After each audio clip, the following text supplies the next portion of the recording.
સમાચારની વાત ગેડમાં પંથકની સમસ્યાને લઈ પાલાંબલિયાએ નિવેદન આપ્યું છે। ગેડવાસીઓની લડતને કારણે ₹1,534 કરોડ જાહેર કર્યા। સરકાર રોડમેપ કેમ જાહેર નથી કરતી તેવો સવાલ પણ કર્યો છે।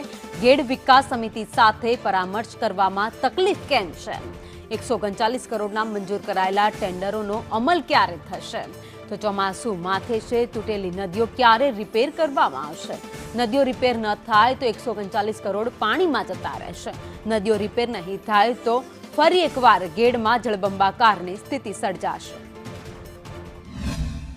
અત્યારે પ્રથમ તબક્કામાં 1,534 કરોડ ફાળવા એને અમે આવકારીએ છીએ, પણ સાથે સાથે સવાલ એ છે કે સરકાર આ 1,534 કરોડ ક્યાં અને કેવી રીતે વાપરશે, કેટલા સમયમાં વાપરશે, એનું નિરાકરણ કેટલા સમયમાં આવશે, આનો આખો રોડમેપ શા માટે જાહેર નથી કરતી? 139 કરોડ રૂપિયાના જે ટેન્ડરો મંજૂર થયા છે, આ ટેન્ડરોની કોપી શા માટે અમને નથી આપતી? આ દરેક બાબતમાં અમારી પહેલેથી માંગ છે કે ગેડ વિકાસ સમિતિ સાથે સરકારે સંકલન કરી, એની સાથે ચર્ચા કરી અને આગળ વધવું જોઈએ। તો સરકાર સામે સવાલ કરવામાં આવ્યા છે। પાલાંબલિયા કિસાન મોરચા સેલના જે નેતા છે તેમણે સરકારને સવાલ કર્યા છે કે કરોડોનું બજેટ તો નક્કી થઈ ગયું, પરંતુ કામગીરી હવે ક્યારે કરવામાં આવશે?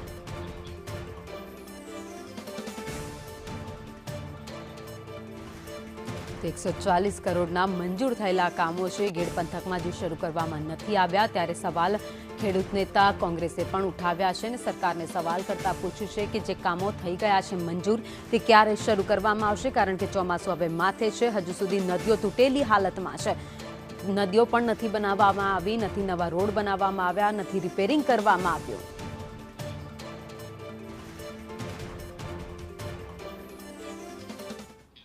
તો મોરબી ઝૂલતા પુલ દુર્ઘટના અંગે મોટા સમાચાર સામે આવ્યા છે।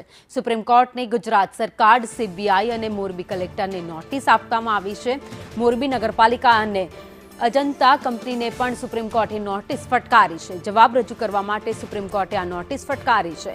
135 વ્યક્તિઓના આ ઘટનામાં મોત થયા હતા। 112 પીડિતોએ પિટિશન કરી હતી। દુર્ઘટનાની તપાસ માંગતી અરજી સુપ્રીમ કોર્ટમાં દાખલ કરવામાં આવી હતી। જોકે હવે સમગ્ર મામલે સુપ્રીમ કોર્ટે જવાબ માંગ્યો છે અને તેને લઈને નોટિસ પણ ફટકારવામાં આવી છે।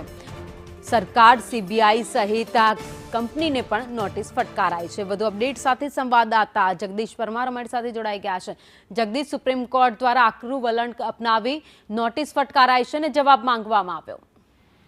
જે ચોક્કસથી વાત કરવામાં તો મોરબી ઝૂલતા પુલ દુર્ઘટનામાં 135 વ્યક્તિઓના મોત થયા હતા, જેમાંથી 112 પીડિત પરિવારો છે તેમને પિટિશન દાખલ કરવામાં આવી હતી સુપ્રીમ કોર્ટમાં। આ સુપ્રીમ કોર્ટમાં જે પિટિશન દાખલ કરવામાં આવી છે તેમાં ગુજરાત સરકાર, સીબીઆઈ, મોરબી જિલ્લા કલેક્ટર, મોરબી નગરપાલિકા, અજંતા મેન્યુફેક્ચર પ્રાઇવેટ લિમિટેડ સહિતને નોટિસ ફટકારવામાં આવી છે અને સમગ્ર તપાસ જે લંબાણપૂર્વક તપાસ ચલાવવામાં આવી છે તેને લઈ અને સીબીઆઈને તપાસ સોંપવા માટેની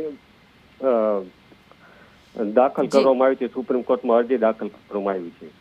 આભાર માહિતી માટે।